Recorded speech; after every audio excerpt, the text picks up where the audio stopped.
Setting goals that can be completed in the designated period of time, often these goals may act like a stepping stone to help meet broader goals that further define a career.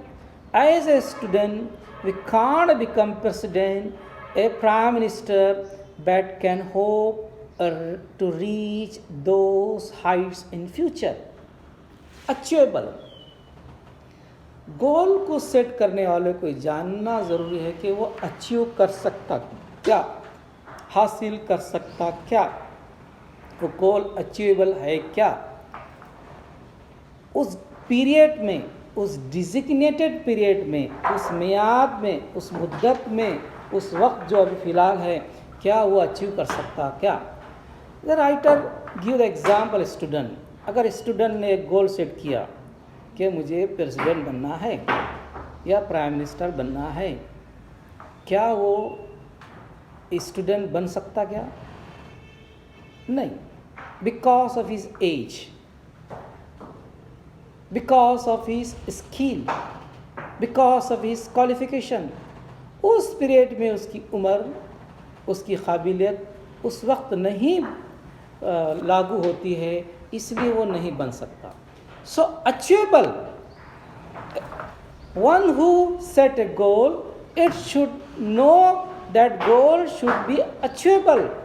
जब goal set करेंगे, मकसद को पूरा करेंगे, तो उसको जानना ज़रूरी है कि वो उसको उस गोल को अचीव कर सकता क्या. हाँ, ख्वाब तो देख सकता है कि मैं बनूंगा in future, but as a student he or she can't become president or prime minister because of this age.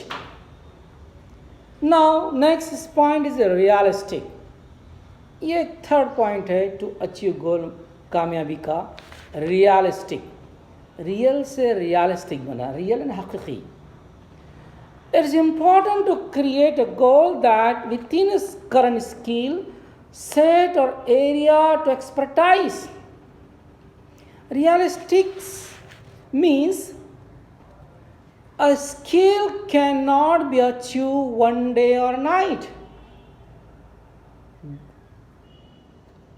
Skill जो है, हुनरमंदी, काबिलियत एक रात या एक दिन या चंद घंटों में नहीं आती.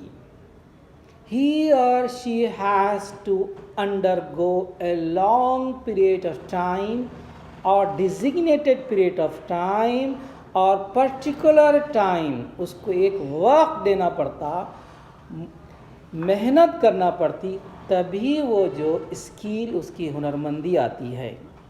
जो राइटर कर रहा है, building expertise takes time to expecting to become expert in short amount of time is unrealistic. और एक बिल्डिंग को बनाना है, बिल्डिंग बनाने का कोई स्किल को सीखना है, तो उस एक्सपर्ट बनने के लिए उसको मेहनत की ज़रूरत पड़ती है और वक्त की ज़रूरत पड़ती है. One can not get skill a one a single night. तो writer says that having a skill is very helpful to achieve goal, but the skill और expertise never come in a night और two. It takes a long time to get mastery or some skill in particular field. So one must know the skill he has and should know the limitation also. उसकी limitation, उसकी हद भी देखना चाहिए. जैसा 10th class, मैं और उसकी मिसाल दूंगा. 10th क्लास का पीरियड है, 1 साल या 10 महीने. तो उस 10 महीने के पीरियड में ही उसको उतना पढ़ना पड़ता, उस पीरियड में एग्ज़ाम देना पड़ता. और आप कहेंगे कि मैं 1 महीने में 10th क्लास पढ़ लूँगा और एग्ज़ाम दे दूँगा. It is not possible. It is a unrealistic. ये क्या होगा? अनरियलिस्टिक होगा. तो writer says being a realistic will make easy to successful at attaining goal. तो क्या बनिए? हकीकी बनिए. और जब हकीकी बनेंगे तो सक्सेस हासिल करने के लिए ईजी रहेगा. इफ़ डिफेंसिव और not aggressive, defensive, not aggressive. The goal perhaps lack realism. We must have clear picture in mind, must have the ability to adhere at the time. So the writer says that nothing is impossible. कोई भी चीज़ impossible नहीं होती. So one can improve the skill and get well versed in. और उसकी काबिलियत को improve कर सकता है. इम्प्रूव करने के बाद, काबिलियत हासिल करने के बाद ही इम्पॉसिबल की चीज़ को पॉसिबल बनाए जा सकते हैं. The only thing you should know, the expertise doesn't come in a short time. Means expertise and skill doesn't come into short time. And the next portion we will see at the next video. Thank you.